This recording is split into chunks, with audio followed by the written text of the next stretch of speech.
Welcome back. Episode 27 of the Cutoffs and Coffee podcast. It is CT along with James, as always, your co-host. And today we have on Coach Will Ratelle. Coach Ratelle is a strength coach at the University of North Dakota, where he also played college football and is a former NFL fullback and linebacker. Today we take a deep dive into what the heck is going on with the strength and conditioning industry. What we're doing in the college, what we shouldn't be doing, what we need to do more of. We see what Coach Will thinks is overrated and what he thinks we need to stop spending so much time on.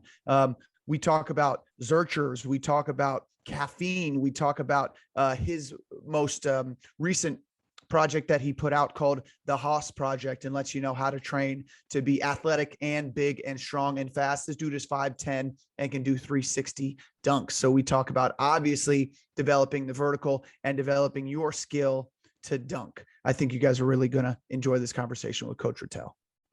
And this episode brought to you by Underdog Fitness, and we're highlighting the Underdog Fitness band here. So if you're going to do your static stretching before you work out, I'm just kidding. You know better than that if you've been listening to this show. But if you want something to maybe make the kettlebell swing harder, or to do some resisted sprints or some pogo jumps, Underdog Fitness bands, they got you covered. All right. And you can store them in your store and go roller. So you got everything you need in the gym or out of the gym to get a good training session in.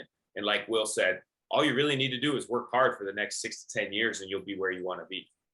And you'll be right there. Hey, if you like what we're doing on the Cutoffs and Coffee podcast, you can support us by getting some gear, hitting us up, getting some gear, or you can follow and subscribe to our YouTube channel, as well as wherever you listen to your podcast. If it's Spotify or Apple, we're there. Just search Cutoffs and Coffee. Again, Coach Will Ratelle is at the forefront of strength and conditioning, and we're going to learn a lot of dope stuff from Will, see what he does and see how he's able to maintain strength and size with himself and his athletes throughout an entire college season. Ladies and gentlemen, enjoy episode 27 with Coach Will Ratelle. Coach Will Ratelle, what's going on, man? Welcome to Cutoffs and Coffee. You come highly recommended from a couple of our guests, so we're excited to have you on today. I'm excited. Thanks for having me on. Appreciate you reaching out. Yeah, man. Of course, we spent a good amount of time talking, but before the podcast, and I can tell you, if you're about to listen, you are in for a good one. You're in for a good one with the Haas himself. So I want to ask a question before we get into some of the stuff that we do know about you. I like to open the show by asking: is there something that we need to know about Will Ratelle that James and I, as hosts, and then as the listeners, need to know that we can't find from a quick Google search? Not really. I guess if I'll just give you some background that, you wouldn't find on a Google search, is just that, I played a bunch of different sports growing up. I played football, basketball, baseball in high school. I guess you could find this stuff on Google, but yeah, my background, I played a lot of sports growing up, love athletics, love training. And I ended up getting into this field just because I didn't really know what I wanted to do with my life. When I was in college, it was either be a criminal justice major or get into strength and conditioning. Those are kind of the two things that I was thinking about. And I had a good relationship with my strength and conditioning staff at University of North Dakota. They kind of mentored me or guided me into the field. And then when I was done playing football, there was an opening back at my alma mater. And so I just took it and I'm enjoying it right now. So yeah, that's kind of my background. Oh man. Yeah. Tell us a little bit more about your story. I've heard you talk before, and then you can see, if you just do a quick Google search, a Will, you'll see different pictures of him in different professional football jerseys with bigger and bigger and bigger necks. So kind of tell us about that journey from where, like you said, you played a ton of different sports through college, where you played, professionally where you played, and then where you're at now. Yeah, so I played football at University of North Dakota. It's an FCS school. It's in the Missouri Valley Conference right now. So I played linebacker there in college. And then when I was done playing in college, I signed with the Atlanta Falcons on the third day of that draft in 2016.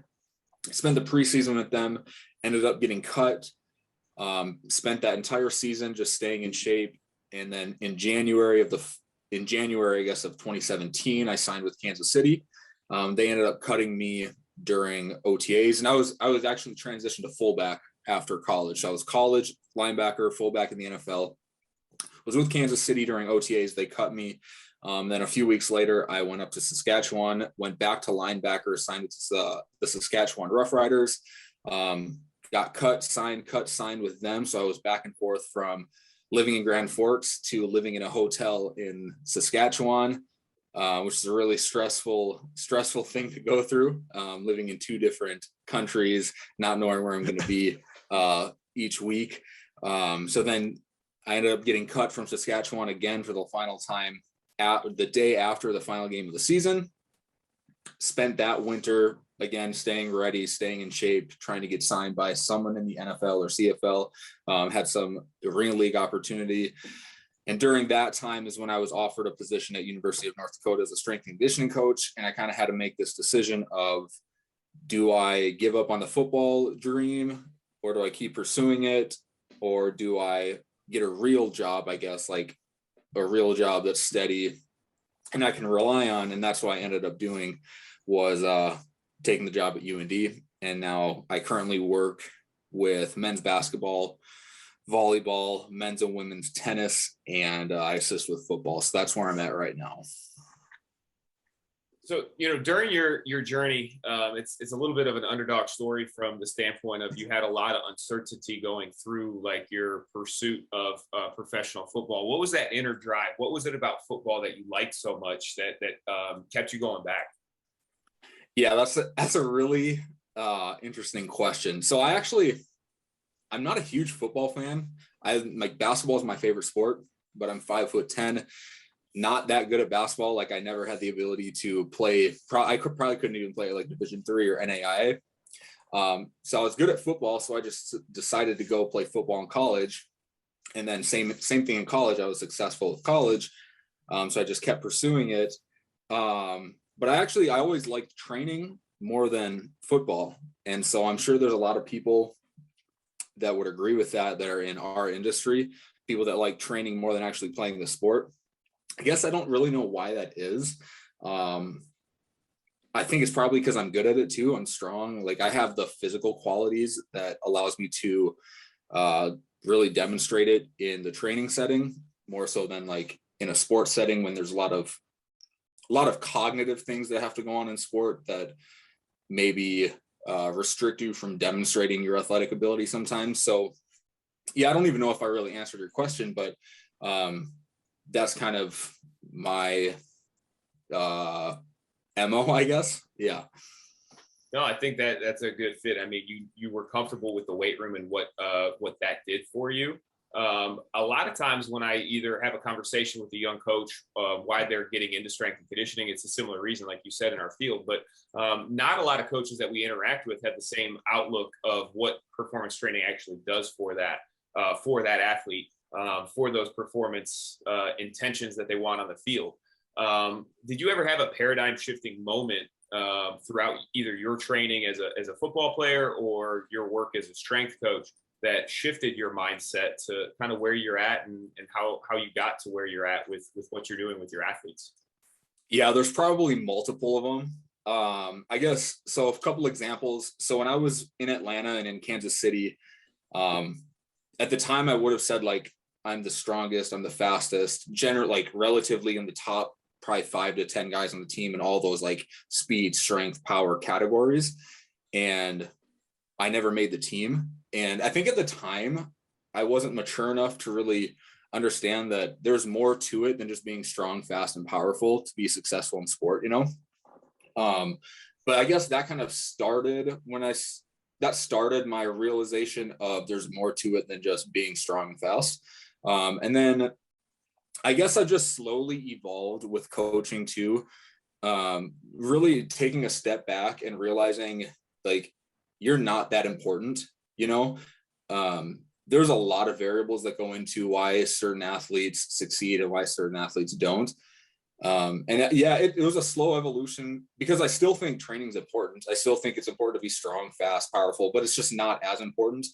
And when did I read? I read the Fergus Connolly book, which I'm sure you guys have too. And that really put it into perspective for me. That was probably a few years ago now, that you have so many different things to consider when you are trying to improve sports performance. And with us as strength and conditioning coaches, we're kind of stuck in the physical quadrant, you know, because that's your job. You're strength and conditioning. You have sport coaches, you have psychology. Like at UND, we have a sports psychologist in our athletic department. So like, that's not really my thing to do. And in a way, you kind of have to stay in your lane. But I think just understanding that you're not as important as you think you are. And like what you're doing in the weight room for an hour or 45 minutes, 3 or 4 days a week is not, it can, but it's not always going to have a significant impact on sports performance when kids are practicing their sport 2 to 3 hours a day for 5 days a week, you know?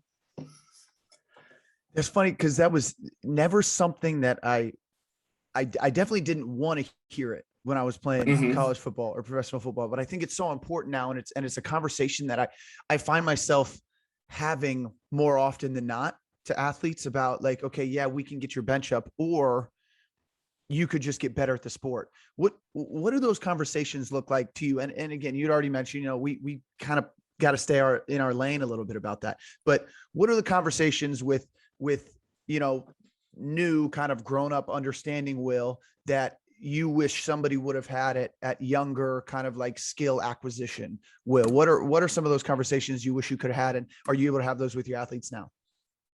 Yeah, I think I'm able to have the conversations with my athletes now. When I was in college, I was definitely too ignorant, and like my ego probably wouldn't have been able to handle it. But I think the way I see it now is I want to train for outputs, but I don't want to make the outputs our goal. You know, like I want to squat, I want to bench, I want to deadlift, I want to clean, I want to jump, I want to sprint, and I want our numbers to improve. But I don't want to train for the sake of improving the numbers. If the numbers improve, awesome. But can you apply those outputs in the sporting context? And if you can't do that, sure, you got stronger, but does it really matter? You know? So like, train for the outputs, but don't make the goal the outputs, if that makes sense. I'm sure there's a better way to phrase it, but I just can't think of it on the spot, you know? I think one way that I've tried to digest that concept is thinking about either athletes that are trying to perform in training for designed outcomes. So it's like that test. They're trying to perform for that test. So they feel like if they fail in this test or they don't do better than the last time in that test, they're failing their strength coach, they're failing their team, they're failing their head coach. When in reality, the goal is the outcome on the field. And those are really tough conversations to have. It might be a little bit easier when their strength coach is as jacked as you are and stronger than you are, and that's the person delivering that message. It might come across a little different from a coach who's maybe never been there, who hasn't had some of those athletic experiences that you have had. Yeah, 100%. It's like I said, I was definitely too immature and ignorant to even think about it when I was 21, 22 years old. Now I'm 28 and I understand it better.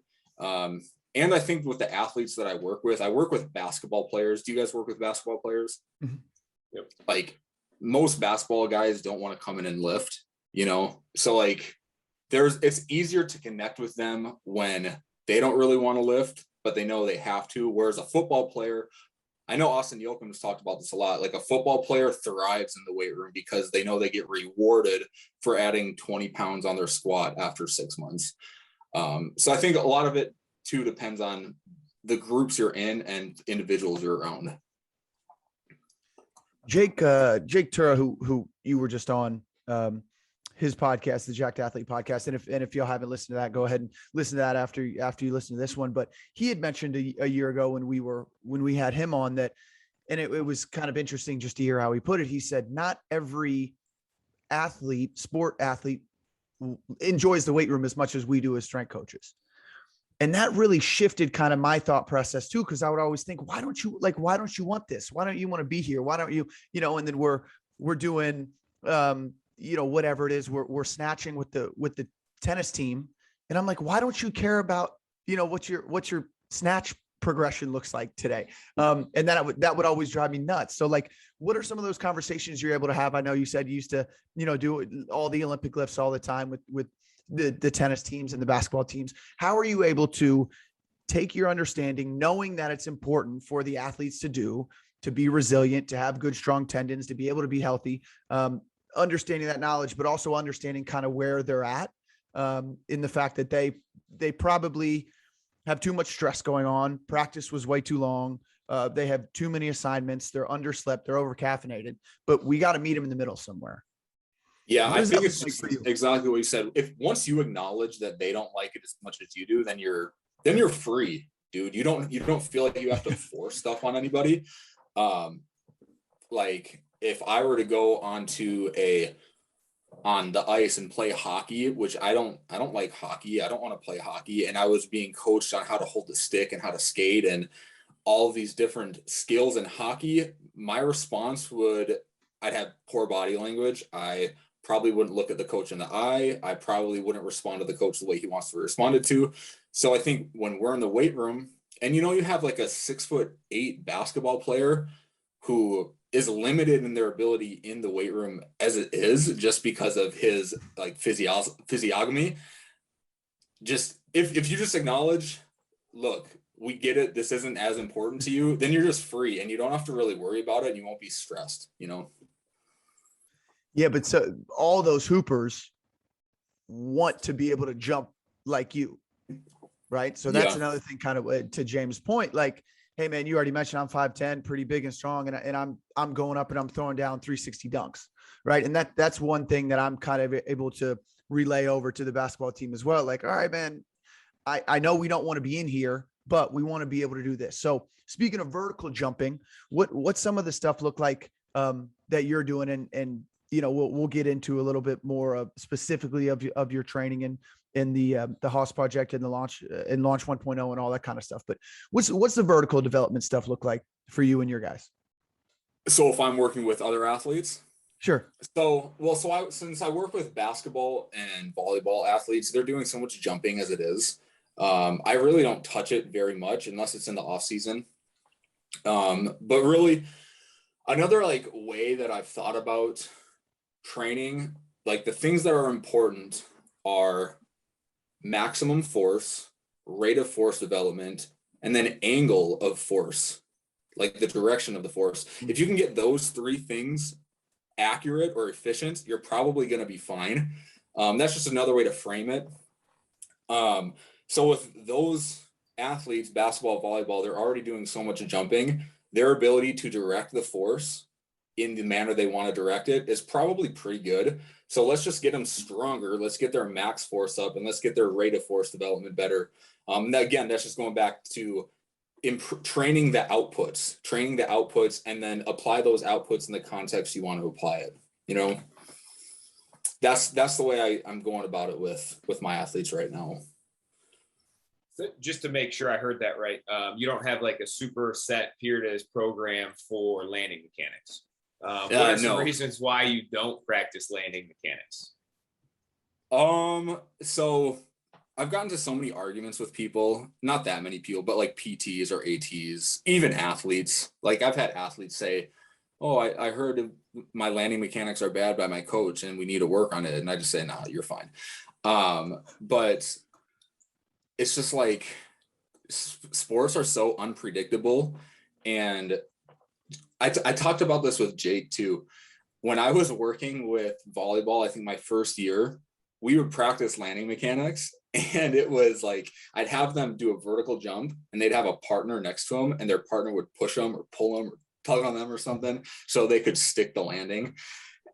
And I can't, like, looking back at that, it's just such wasted time because you cannot prepare for the way that you're going to land in sport. No matter, it's a different landing every single time, even if you're doing the same skill, even if a volleyball player is still going up, like a middle in volleyball is going up with the setter and hitting it, they're going to land in a different manner because the way they land is going to depend on what they see before they hit it, what's going on while they're hitting it, what's going to happen. They're anticipating their next action as they're landing to see where the ball ended up going. So you can't prepare for it. And so I guess the best way to prepare for it is just to train the tissues to be strong and resilient. And hopefully you've landed in as many possible contexts as possible, that you're prepared for a lot of different landings. Yeah. You brought up a great point earlier when you had just mentioned, I get the arguments with these PTs and the ATs, and there is something missing, and I'm not quite sure what it is. When we'll have some PTs sit in our sessions, and a couple weeks ago, for example, we were doing some heel elevated front squats. We were just talking to, we've been doing them for a little bit now, but we were talking to Tim Riley on the podcast about his knee program. And I know since I've started elevating the heels, I've had quads have gotten stronger. Knee pain's pretty much gone completely away. We've got a whole team doing it, and we've got an AT sitting outside watching what we're doing. And I guess she says to one of the athletes, and doesn't bring it to me, but she says, "I don't like how they're squatting." And I wish she would have I find this out like 3 days later. I wish she would have just come up and asked me, and I could have described it to her. But it's the same people who, you have a basketball player with an injury, and she says, "Well, your knees just can't come in. Watch out when you cut because your knees are coming in." And you say, "Well, have you watched a single play of basketball?" I mean, I think everybody's knee is going to come in at some point. What can we do better as strength coaches to be able to kind of like blend those two worlds? Because that's something that I'm having such a problem with. She says, "Hey, they said I'm supposed to work on my squats with my knees going out, and that my knees can't ever go." And I said, "Well, you've been playing the sport for 15 years and you're trying to change it. So what can we do better on our side to be able to help kind of that conversation move forward?" Yeah, that's a really hard question to answer. Because like the easy answer is just to have better communication, but Right. Anyone can say, let's have better communication. It doesn't really mean anything, And then I think the other problem is I assume the null, I assume the null hypothesis. So when someone comes to me and says, this is occurring, this is causing X, Y, or Z, well, the burden of proof is on you.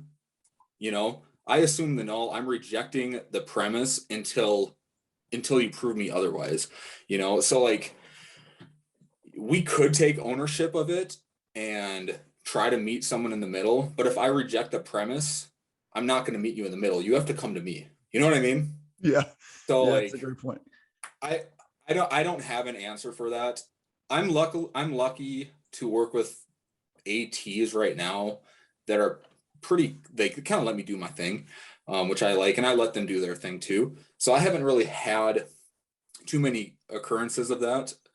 But yeah, I don't really have a good answer for that, because I need to be, you need to show me the evidence first before I'm just going to accept your premise, So like, yeah. I'm rejecting it outright until otherwise shown, That's a great way to say it. Now looking for that evidence, from hearing you speak, from listening to some podcasts you've been on, you do reference research articles. I always find the research articles in sports science very difficult to draw anything from personally, because of so many uncontrollable variables. What are some things that you have found to be true through your, diving into research? And what are some things that you have, found to be ridiculous, over the years of being a consistent learner, throughout this process that you've become a strength coach? I can't really give anything specific because, sure, like you said, it's really hard to draw conclusions from research, especially because they're not replicable. It's really hard to repeat a study the way it was intended to be done originally. I think I would say, like, what we know from however many years of research is you should lift some weights, to improve strength, to improve tissue health, to improve neuromuscular efficiency. You should, like, if you want to improve athleticism, you should lift some weights, you should sprint, you should jump, you should be active. But when it comes to like certain methods and certain modes of training, I don't think like the dynamic effort method, for that's just one example. I don't think that really provides any unique benefits compared to just if you train consistently for 6, 7, 8, 9, 10 years, you know? Yeah. So I don't know if I don't know if I have any conclusions that I can draw from, or at least that I can think of right now. Yeah. You know, and I think what we're doing too is we're just learning every day. And I think that's important. Yeah. Nobody knows anything really. You know what I mean? Like so much of what we do in strength and conditioning is conjecture. So much of it. Like, yeah. Yeah. And I think that if you go from the books and that's all you know, then that's all you're going to preach. But once you're in it and you see more reps and you work with different athletes, you understand that the more you know, the more you really realize that you don't know anything. Kind of transition to this quote I got from you, and again was put on to you a couple months ago. And I think the first video I watched you, Will, you said, and I wrote this down in my notes like the day it happened, but you said, we don't need to follow programming standards set forth by the NSCA. Right. And this is something that like James and I have been talking about for years. You know, it's 3x10 is the only way to go. It's like, why does it have to be that? Right. And you straight up said, like, we don't need to follow that. Can you kind of go into that a little more? And tell us a little bit more about what, you know, maybe the context and what you were saying that, and then we'll transition into some of the stuff in kind of strength and conditioning that we don't totally agree with. Yeah. I hope I can stay on point with this, but so like you open up the essentials book, which I have right here, actually, what they would recommend for a training session would be your dynamic warm up, 10, 15 minutes of, we all know the dynamic warm-up, the general heart rate, then your mobility, stability, then your sport-specific action, whatever. And then you go into like up something for speed, then something for power, then something for main strength, then your auxiliary exercises, something single leg, something single arm, something posterior chain. This progression. And you look at that, and that works for people, obviously. It works for people, especially if they're below training age. But what are you really able to work on when you have all of these things that you have to check off in a session? Like my sessions, how long are your sessions? 60 minutes typically? In the college setting, we're about 60 minutes. When we're at our facility, 90 minutes is pretty much what we do. And we incorporate the strength and speed stuff.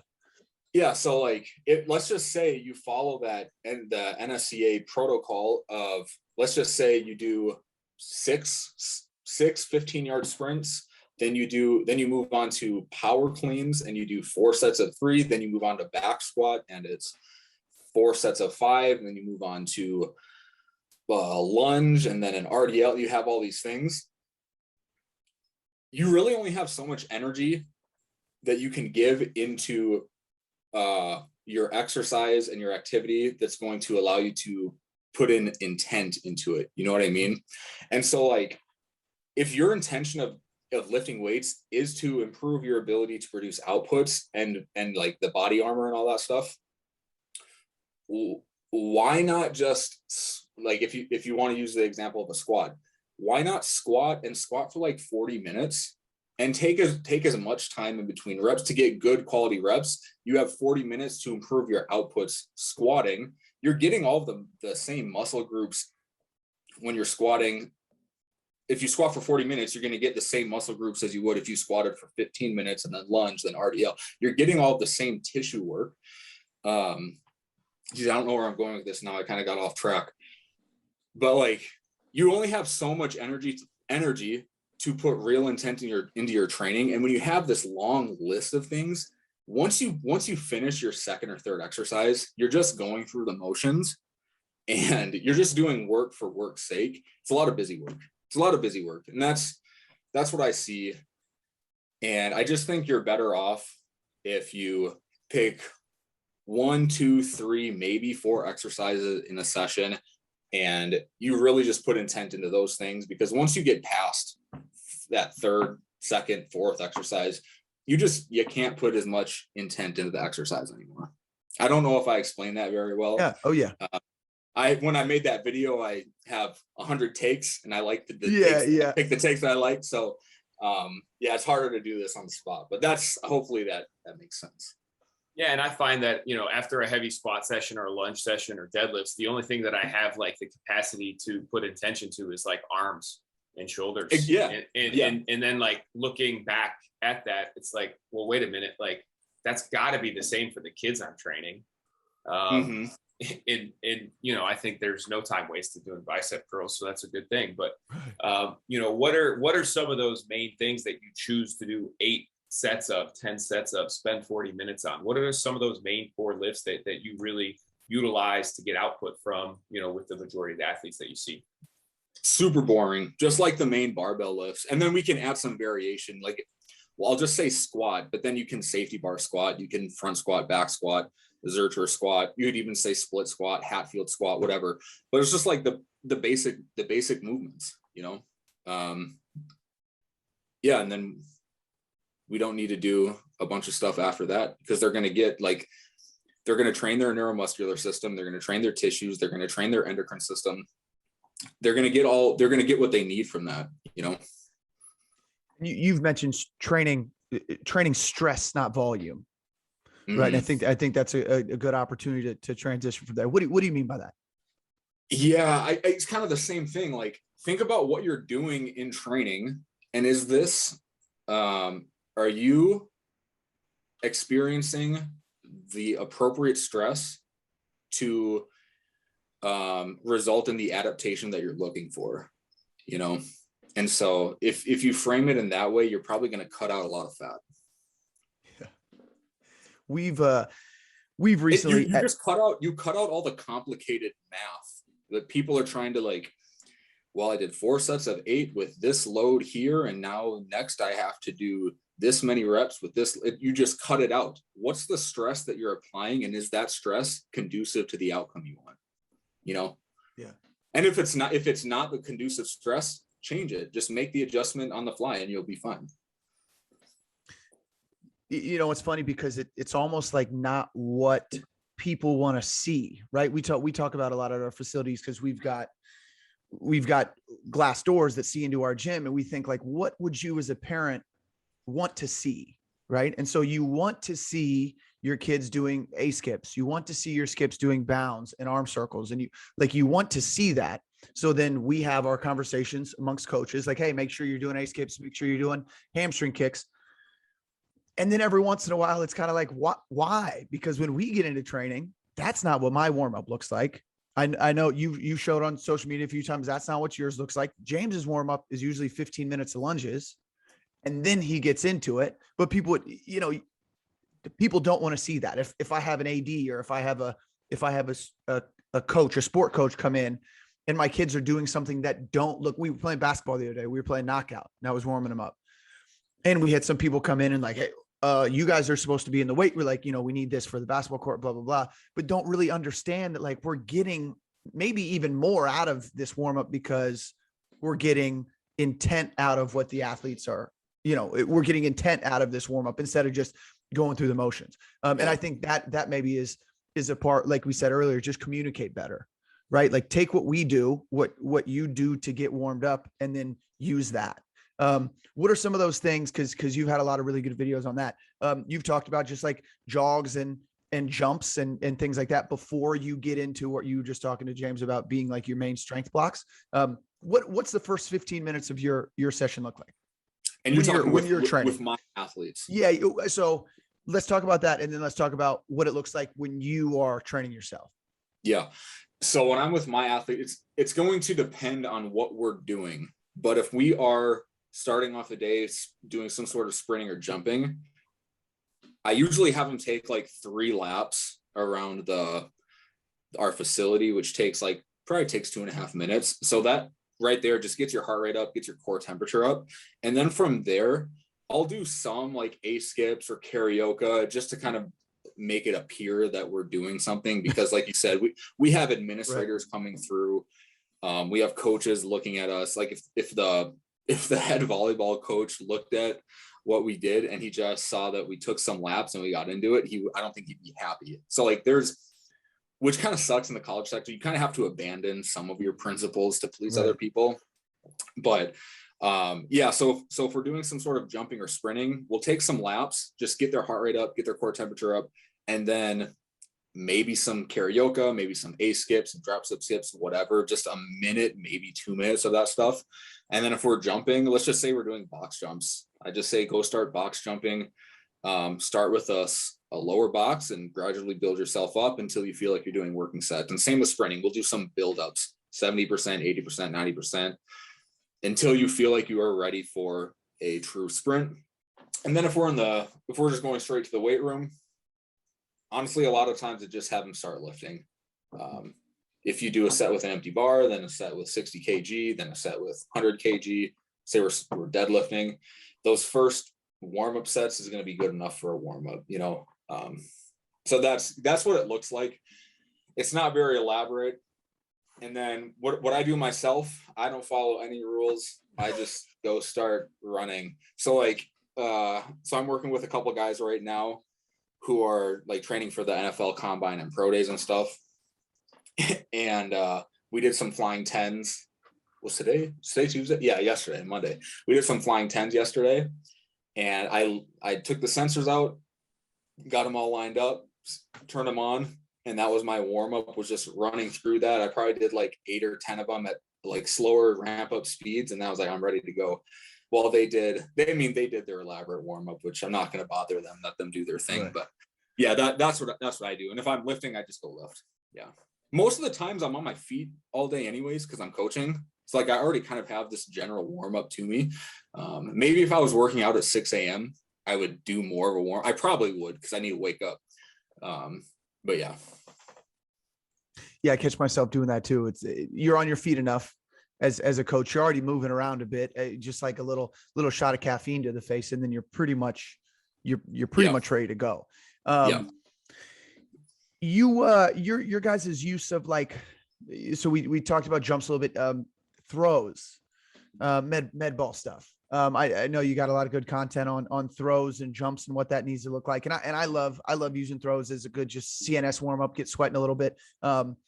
What's your take on use of like kind of dynamic effort throws, rotational throws, underhand med ball throws, and how do you use those?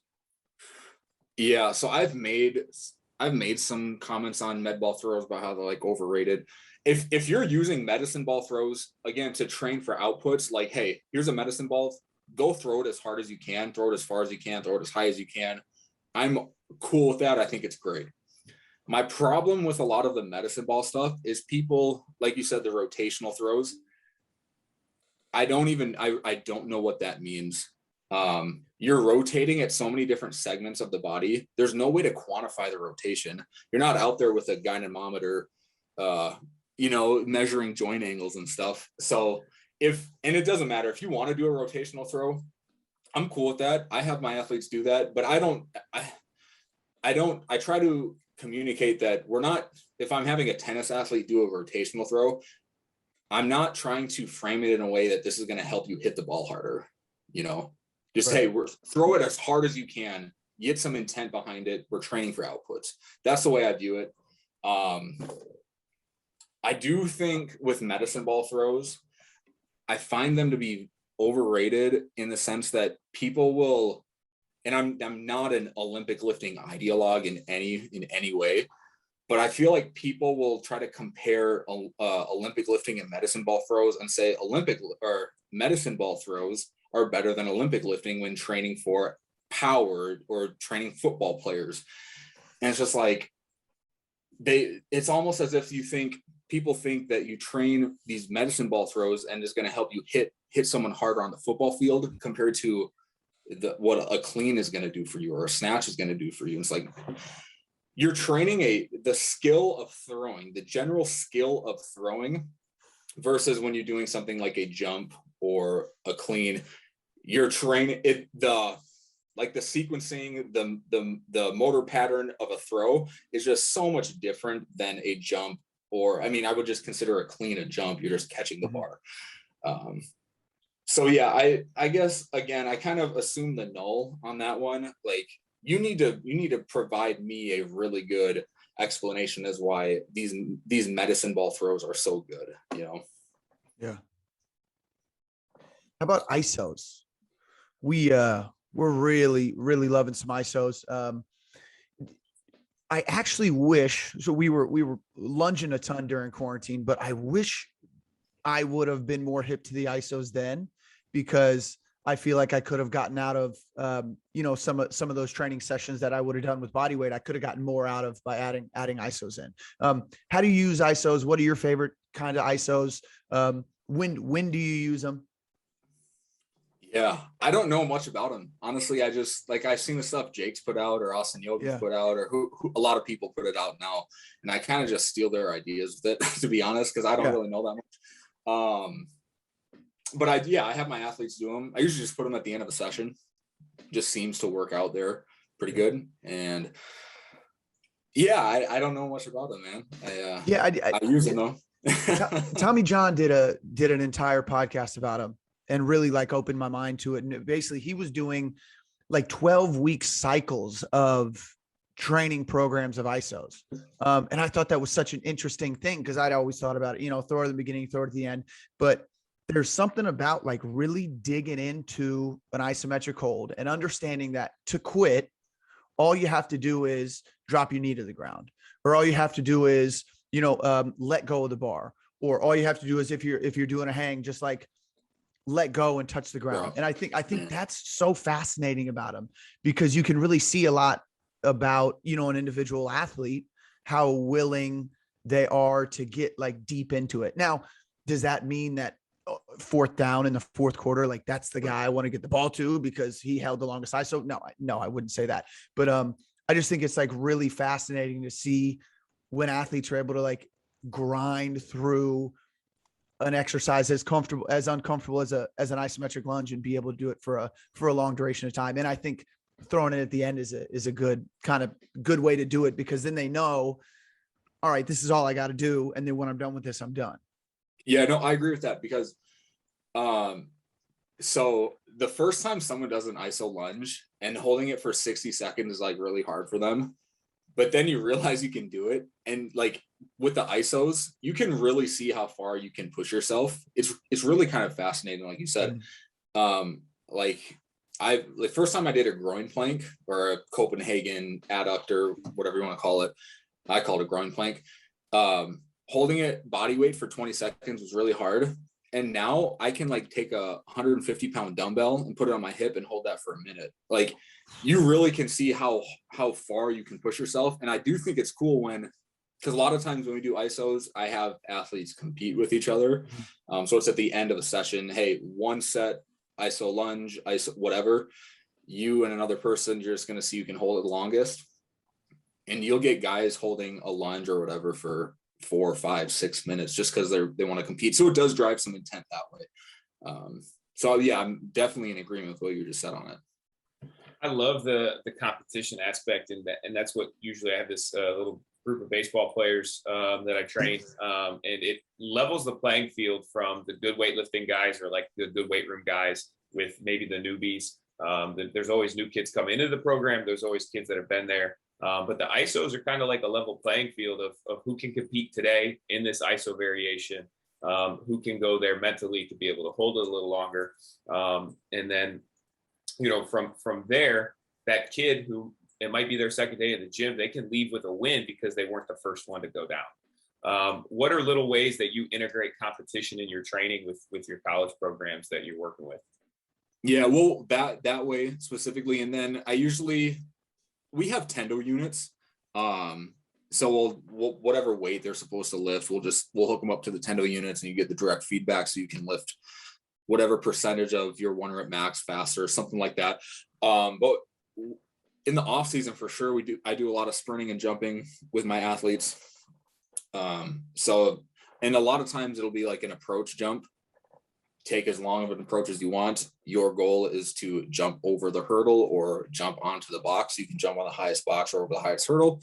And that's always fun, especially with male athletes, because males are way more competitive than females. And then same like with sprinting, we'll play tag, like those rabbit chase games I'm sure you've seen, or we'll just hook them up to the lasers, the sensors, and see who can run the fastest time. And I like the shit talking that the male athletes do to each other. I always makes it fun. So yeah, those are the ways I'd integrate the competition stuff. Yeah, those ways. Yeah.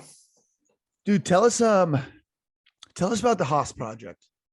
I think it's such an awesome idea. And I think there was like definitely a space. You don't realize it.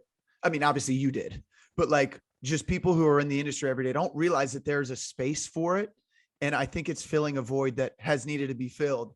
And I think this is where like friends of mine, like 30, 34, 35 years old, like should listen and really lock in for this. I love what you're doing with it. Why don't you tell us a little bit about it? Yeah. So a lot of the people that interact with me online are people who are in their 30s or 20s. They used to play college sports, or they used to be an athlete. Now they play like rec league basketball or rec league volleyball or softball. So like they still want to be athletic, but they don't want to make training like an athlete their thing, because I don't know, people want to lift weights to get bigger, you know? So it's kind of like an integrating, hey, we're going to lift to get big and strong, but we're going to mix some athletic stuff in there so that when you do go play basketball on Wednesday nights, you don't just look like a total slob. So that's really the point, is like the program is like lifting to get big and strong, and we'll sprinkle some athletic stuff in there for you, because if you're 30 years old, you probably still want to maintain some athleticism with it. So that was really kind of the point. I just get so many messages on Instagram from people who are like 30 years old, and they just ask like, what should I do? Because I play this sport on Saturday mornings, but I don't want to just like train how I did in college when I was playing football, you know, stuff like that. So I felt like it's a pretty good combination of lifting for size and strength and then staying somewhat athletic. Yeah. What do some of those sessions look like? Cause I feel like as a coach, and James and I talk about this often, like, I don't want to be your strength coach for the rest of your life. Right. I want to take, especially if you come into school, if you come in and you work with me, you know, from your freshman to your senior year, I want you to be able to, once you graduate, go into the gym and be comfortable and not have a program that you have to run, and just do everything you need to do to be able to maintain strength and size and speed and all that kind of stuff. But for some reason, there's something that changes when they all of a sudden get out to be on their own. Like, what do some of those sessions look like? Again, don't give us all, you know, all the goods and all the details, but like, what might a session or two look like from somebody training your style with the Haas Project stuff? Yeah. So it's either you're going to start the day with some sort of sprinting or jumping. And then you're going to go into the lifting, and the lifting is mostly like barbell lifting. It's typically, I wrote it in a way that you can do it from any type of gym. You can do it at an LA Fitness. You can do it at a Lifetime Fitness. You probably could do it at a Planet Fitness if you really had to. So like, because with the launch program, my original launch 1.0, I didn't consider that. So I wrote it in a way that you kind of have to be at a certain type of gym to train. Like you have to be in a college setting, because most people don't have access to the equipment that I have on campus. So I got a bunch of questions from Launch 1.0 about, hey, I don't have access to this equipment. I don't have space to do this. How do I adjust for it? So then I adjusted the entire Launch 1.0 program for that. So with the Haas Project, you can probably do it pretty much anywhere, as long as you have a barbell, some dumbbells, and you got plates and a squat rack. But yeah, I mean, a typical day is going to be some sort of sprinting or jumping, and that's going to be 10, 15, maybe 20 minutes, kind of depending on what you want to do with it. And then the lifting is just like how I described the lifting earlier. It's not very many exercises, and it's not very many sets. It's based on the effective reps model. The lifting is, I'm sure you guys are familiar with the effective reps model, of a few sets, get really high quality reps in that's going to be close to fatigue or close to failure, that you are getting high motor unit recruitment, and you're moving the bar at a slow velocity during the concentric contraction. And yeah, it's like 4 exercises for the lifting portion of the Haas Project. So that's kind of what it looks like. Yeah. And it's an upper lower split lifting wise. Simple, not easy, right? Sprint, Right, lift heavy, yes, ISO, exactly. get out of there. Yep. Yeah. I think that's so good. And that is, since I've, followed some of that stuff, I've tried it out on my own. You'll post some stuff and it's like, okay, just this and this. And then you really do understand the difference between having intent and being able to, in 2 different exercises, 3 different exercises, instead of listing 15 different exercises to be able to do. And then by the end of it, you're just kind of going through the motions.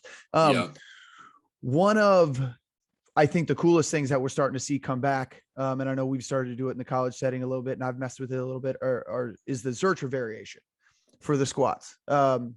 I had recently an athlete bring it up. I'd been doing it a little bit before I had anybody else I was coaching do it, but I'd done it just to see what it was like, see what it felt like.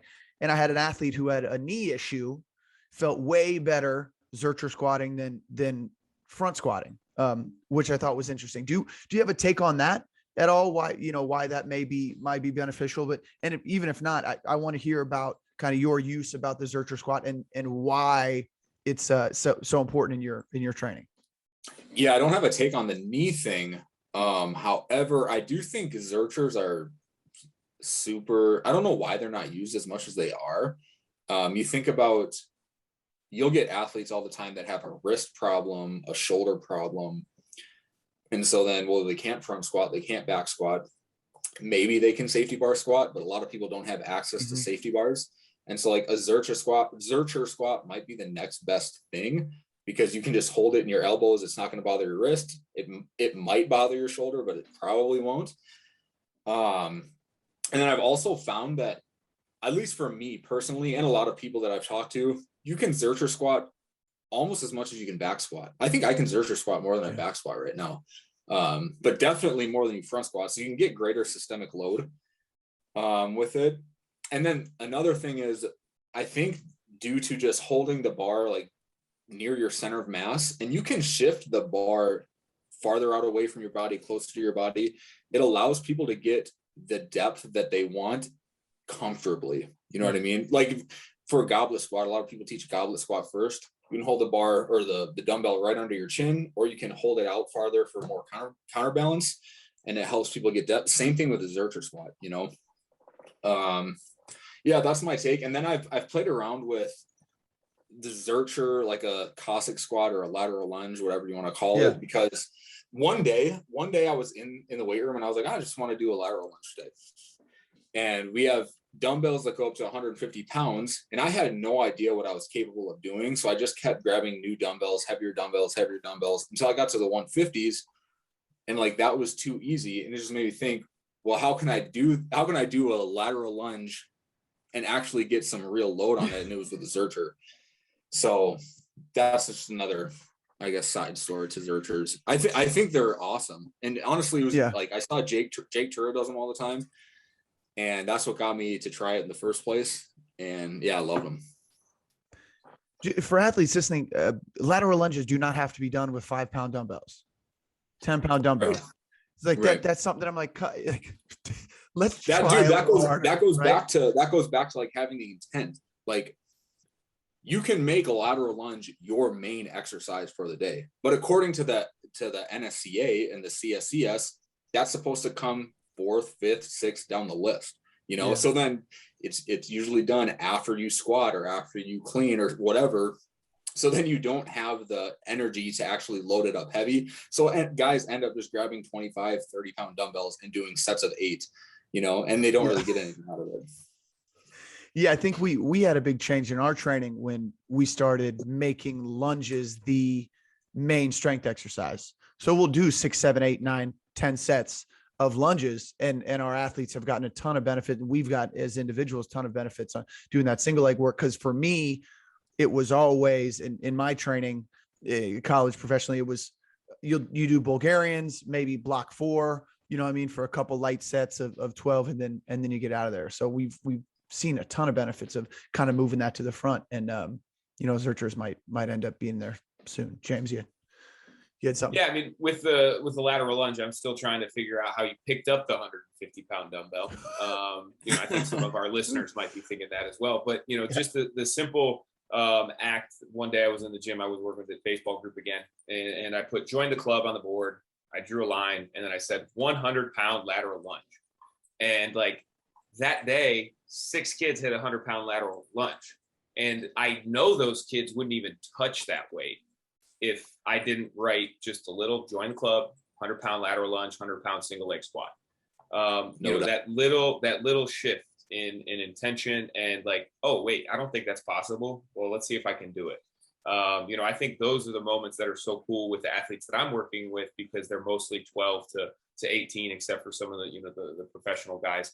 And that shift is so cool to see. What are some of the things that athletes are going to take away from you after working in your strength program, for 4 years at a college setting, that they can take with them, after they're done? Because that's one of my goals is like, I want healthy people leaving me and with the tools that they can have the rest of their life to take care of their body, their mind, and their well-being.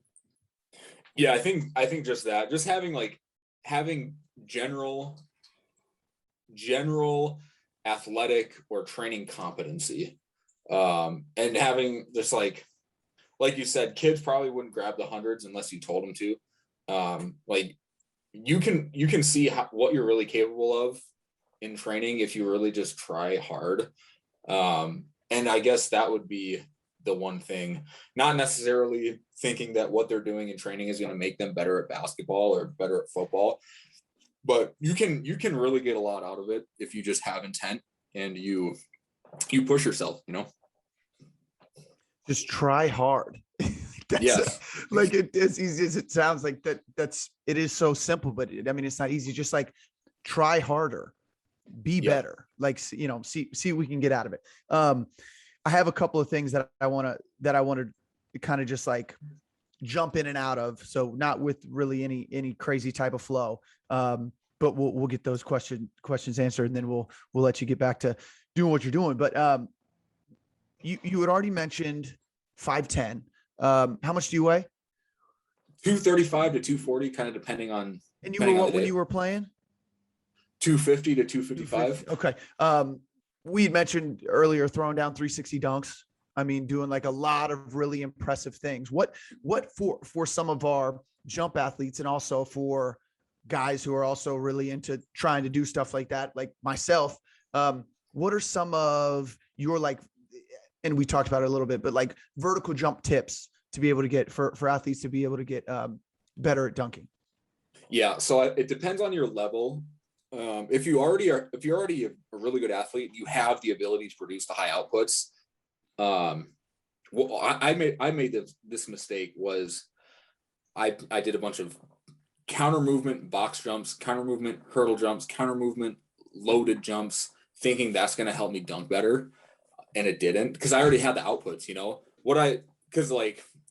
I don't like the term sport specific. I know a lot of people don't like the term sport specific, but what's actually specific to dunking is being able to translate horizontal center of mass velocity into a vertical displacement of the center of mass. So like just doing approach jumps, jumping over high hurdles with an approach at a high speed.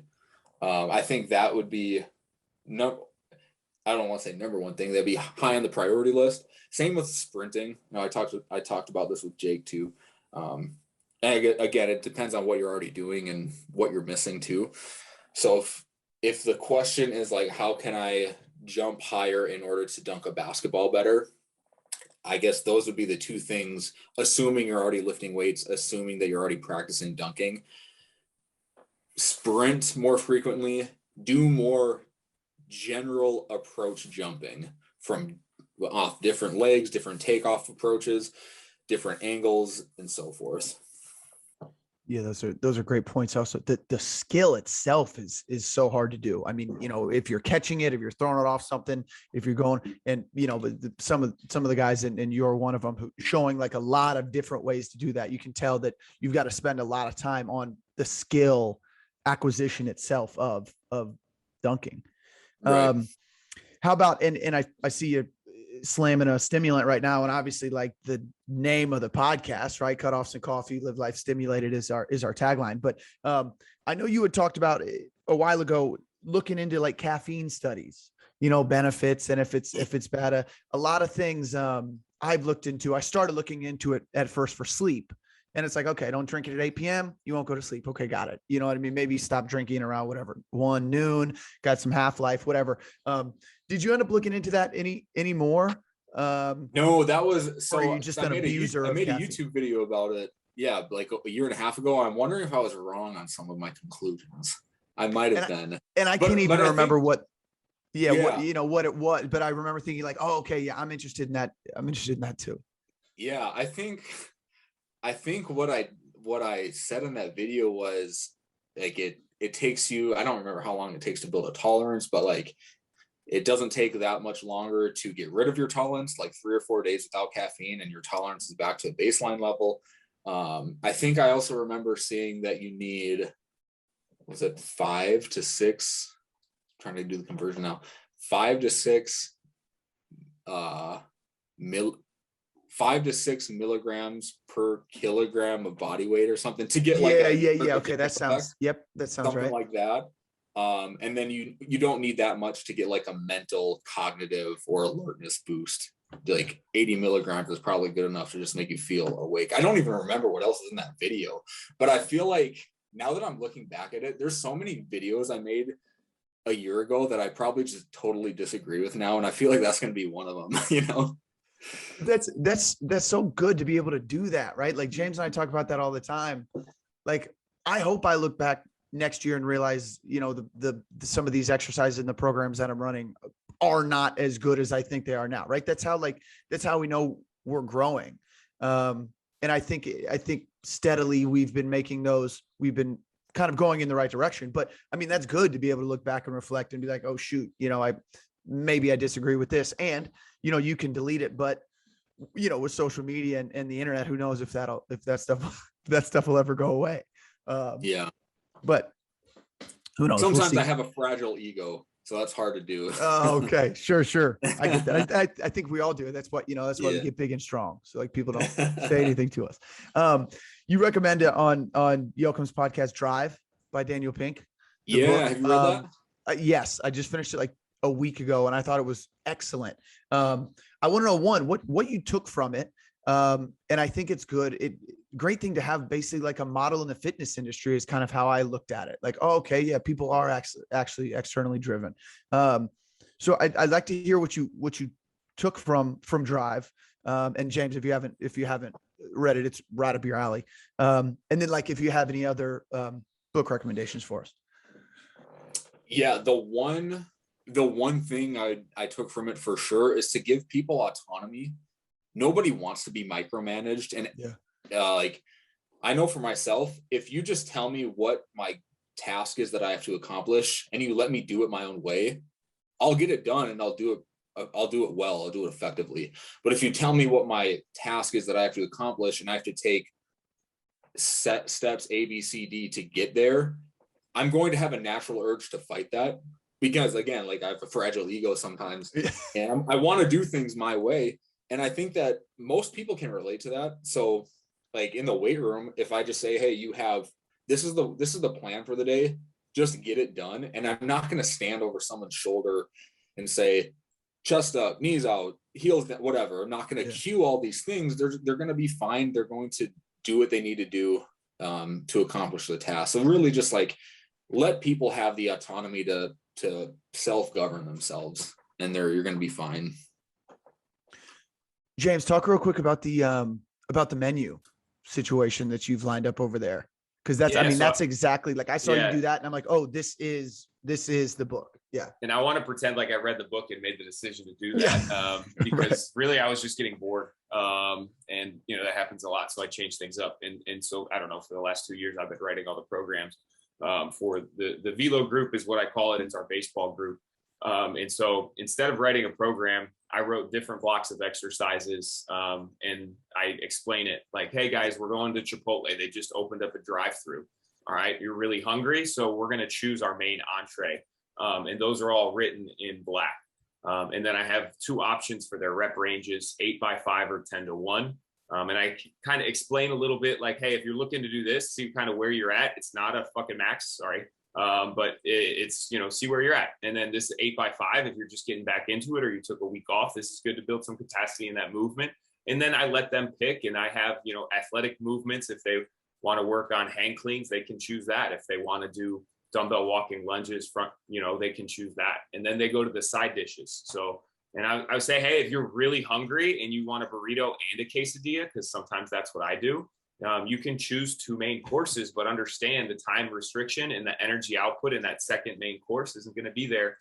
So understand that when you're choosing your weights.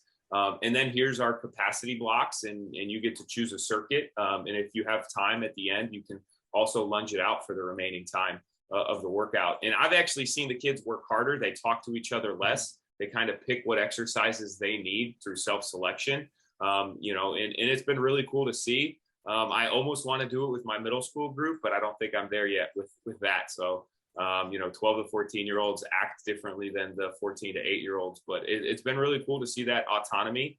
And like the kids' selections make a lot of sense from my perspective on what they should be spending their time. And I'd rather do that than bang my head and try and figure out the perfect program to write for them when I know 2 kids are going to come in every day of the week, and then 18 kids are going to come in maybe 2 days, maybe 3 days. I have no idea when they're coming in. They know the class time, and if they want to come in, they come in. And it's been a really cool experiment to see. I really don't even plan on like doing any testing around it to see if it's better than what I was doing before. I just like that the kids are learning beyond, whatever program I write for them. They can create their own program. Yeah, I've never thought about it that way with the menu, but I like the way that's framed. And I love talking about Chipotle. Yeah, that sounds like it's a good setup you have. I might steal that from you. Oh yeah. And what's funny too is like you'll see people, we one of our main strength exercises is a 6-inch off of 2 plates, front squat grip, reverse lunge. These dudes never want to do it when we ask them to do it. And then we say, hey, it's one of the options. And then all of a sudden, James made a comment about one of the kids doing it and going heavy with it the other day. And it's like, that's all it takes is, the individual thinking, okay, what do I need? What do I know is hard? And what am I going to get the most out of? And they roll with it. It's pretty cool to see. Totally. Yep. Love it. Outside of drive, any book recs for us? Cause you're 1 for 1 now. So, if you got any other ones, then yeah, let me think for just a second here. Have you, this is popular, so I guess it's not that good of a recommendation, but Skin in the Game by Nassim Taleb. No, I know the author. Okay. Yeah. Skin in the Game by him is really good. I just like the premise of the book is basically if there's no consequences for your decision making and your policy making, your opinion has no value. And it just kind of puts into perspective. So like you see something on social media that you think is dumb, but you don't know the context of what's going on in that training program. Why hate on it? You don't know what that kid's going through. You don't know what that kid's injury history is, preferences. There's just like, it just puts into perspective. If there's no consequences for your decision making, your opinion is valueless. It kind of keeps you grounded and like humble that way. Yeah, that's perfect. I think a lot of people need to hear that. All right, man, a couple more non-negotiables. Do you have any non-negotiables throughout your training day that you feel like you need to get done for the day to be successful? For myself? Yeah, for yourself. No, I just say I have to be active. I got to do something. I don't care if it's going for a hike or lifting weights or playing basketball. Every day I just have to do something. Awesome. Second to last one, man. Couple videos, pretty consecutively. You hear the music in the background, and it's NF, The Search, and it's MGK, Tickets to My Downfall. Are those the 2 best albums, maybe of all time, to listen to? Is The Search the most recent one by NF? No. So he had the mixtape Clouds. Clouds is the best one by NF. Clouds is the best one by NF. MGK, there's a lot of MGK songs that I don't like I really don't like. Yeah. So I don't know about that. And he got mad at me for not liking Kill Shot. Was that the album that I didn't like? No, Binge was the EP. I did not like that. You got mad at me because I was saying bad things about MGK. There's some good ones on there, but yeah, overall I wasn't a fan of that. Some really good artists that I like is Mercules, if you know who that is. Yes. Oh, yeah. James Jelly Roll and Adam Calhoun, big fan of them. So if anyone's out there listening to this and have not heard of Jelly Roll, Mercules, Adam Calhoun, put those on. Yeah, that's like our golf playlist. James will put every once in a while we're like, all right, bro, like this is a little too happy for me. Then bring your own speaker. Just out of like, oh, yeah, right. Then I should bring my own speaker. You're absolutely right. All right, man. We mentioned earlier, this is how we like to wrap it up. And we've talked about a ton of things that would fill this question. So feel free to just say, hey, listen to the answer on this. But what do you think in the strength and conditioning industry that we are missing overall as a field? So I think it's not necessarily what we're missing, but what we're trying to do. I think, and this is myself included, I catch myself doing this all the time, is I'm trying to find a magic answer when there isn't one there, until we have years of data to prove something is so much more effective than something else. There's no magic answer. Just like we said, just train hard and you're going to be fine. But there's so many, like, for example, people think French contrast is the magic thing to do to improve like explosive power. And it's like, yeah, maybe after 6 weeks, but what about 6 years from now? Is like, so I guess to answer your question, there's a lot of reaching for things that just aren't necessarily there. Yeah, heck yeah. Where can people find you on social media, Will? So to search my name, I think my Instagram is will.ratelle, but if you just search Will Ratelle, you'll find me. Same thing on YouTube, just search my name. And then I post some stuff on Facebook too. My name, Will Ratelle. I don't use Twitter much. I just go on there to like read other stuff, but I don't post on there. So yeah, YouTube, Will Ratelle, Instagram, Will Ratelle. And yeah. Do people need to listen to the Barbell Nerds podcast?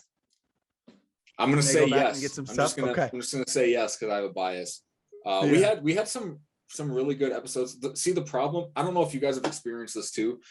Part of the reason we kind of got bored with it is like a lot of the conversations just kind of, and this is our fault as hosts. We would ask the same questions to everybody.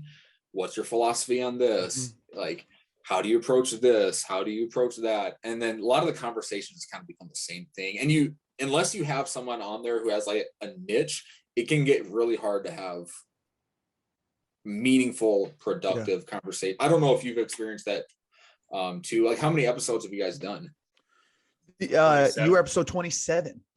Okay, so you're still kind of in the early, because we ended up doing, I want to say 40 to 50, and later it's just like, we just kind of dragged on, But yeah, go listen to it. Give us some views. Yeah, absolutely. Well, hey, thanks for everybody who listened, man. This has been episode 27 with Coach Will Ratelle. Remember to always practice gratitude. Tell the people you love that you love them, and live life stimulated. Coach, thanks so much, man, for being on, and we'll be in touch. Everybody who listened, have a great day. We appreciate you listening. We'll talk to you soon.